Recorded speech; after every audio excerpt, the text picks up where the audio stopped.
जब मैं बच्चा था तो हमारे गांव में एक कहानी मशहूर थी कि 7वें चंद्र महीने के 15वें दिन बुरी आत्माएं इंसानों का रूप धरकर लोगों को ढूंढती हैं। अगर वे आपको देख लें तो वे आपके आंगन में घुसकर आपको नुकसान पहुंचा सकती हैं। उस शाम गेट पर कुछ हलचल सुनकर मैं वहां भागा और देखा कि बाहर सफेद बालों वाली एक बूढ़ी औरत खड़ी है। उसके हाथ में एक पुराना टूटा फूटा कटोरा था और वह बहुत ही दयनीय लग रही थी। दादी, आप किसे ढूंढ रही हैं? मेरी आवाज सुनकर बूढ़ी औरत ने धीरे धीरे अपनी नजरें घुमाई और मुझ पर टिका दी। बच्चे, क्या तुम्हारा नाम लियू कुई है? उसकी आवाज दबी हुई और डरावनी थी। मैंने सिर हिलाया। हाँ। बूढ़ी औरत मुस्कुराई, जिससे उसके डरावने सफेद दांत दिखाई दिए। सही कहा, तुम एक भले इंसान लगते हो। मुझे अंदर आने दो और एक कटोरा कच्चा चावल दे दो। याद रखना, चावल कच्चे ही होने चाहिए, गलती मत करना।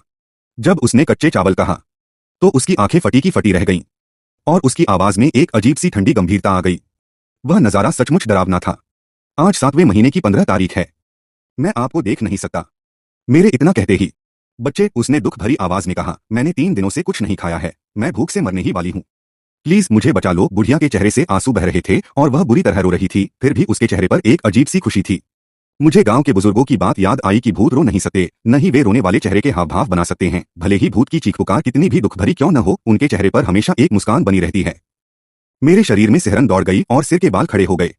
सचमुच कोई भूत तुमसे मिलने आया है? दादी, रोना बंद करो, मैंने कहा। घर से निकलने से पहले दादी ने मुझे हिदायत दी थी, अगर कोई भूत तुमसे मिलने आए तो घबराना मत। उसके लिए थोड़े चावल ले आना, लेकिन उसे कभी पता न चलने देना कि तुम्हें पता चल गया है कि वह इंसान नहीं है। मेरी मदद करने की बात मान लेने पर बुढ़िया मुस्कुराई। अच्छे बच्चे, जल्दी जाओ और चावल ले आओ। याद रखना, चावल कच्चे होने चाहिए। मैंने सिर हिलाया और पूर्वी कमरे की ओर भागा, लेकिन कमरे में जाने के बजाय मैं खिड़की से बाहर कूदा और गांव के मुखिया के घर की ओर तेजी से दौड़ पड़ा। मुखिया आज एक नया घर बनवा रहे थे और दादी और मैं दोनों उनकी मदद करने गए थे। फिर भी मुझे ऐसा लगा जैसे वह बुढ़िया मेरे पीछे पीछे आ रही हो। मैं अपनी पूरी ताकत लगा। अचानक एक जोरदार आवाज के साथ ग्राम प्रधान की पत्नी के हाथ कांपने लगे और उसके हाथ में पकड़ा लोहे का बर्तन, जो उबलते हुए सुअर के खून से भरा था, जमीन पर गिर गया, जिससे खून चारों ओर फैल गया। ग्राम प्रधान ने गुस्से से पूछा, तुम क्या कर रही हो? एक साधारण बर्तन कैसे गिर गया? ग्राम प्रधान की पत्नी दोषी लग रही थी। वह काफी देर तक हिचकिचाती रही, मानो कुछ छिपा रही हो। भाभी, आज आपने कोई काम तो नहीं किया? सभी गांव वाले उसकी ओर देखने लगे। उसके हाथ कांप रहे थे और वह काफी देर तक चुप रही। उसकी आंखों में डर साफ दिख रहा था। ग्राम प्रधान ने उसे कोहनी मारी। मैं तुमसे एक सवाल पूछ रहा हूं, बोलो। नहीं। भाभी, अगर आपने कुछ नहीं किया तो आप इतनी घबराई हुई क्यों हैं?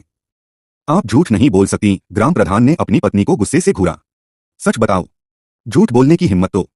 उसने गांव के मुखिया की ओर देखा। उसकी नजरें अजीब थीं, लेकिन फिर उसने जल्दी से मेरी ओर देखा। भाई, मुझे बाद में एहसास हुआ कि मैं बहुत डर गई थी। आज सुबह एक बुढ़िया सचमुच आपसे मिलने आई थी। घर में सौभाग्य लाने के लिए मैंने उसे चावल देने का वादा किया था, लेकिन भंडारगृह में जाने के बाद मुझे अचानक याद आया कि आज 7वें चंद्रमा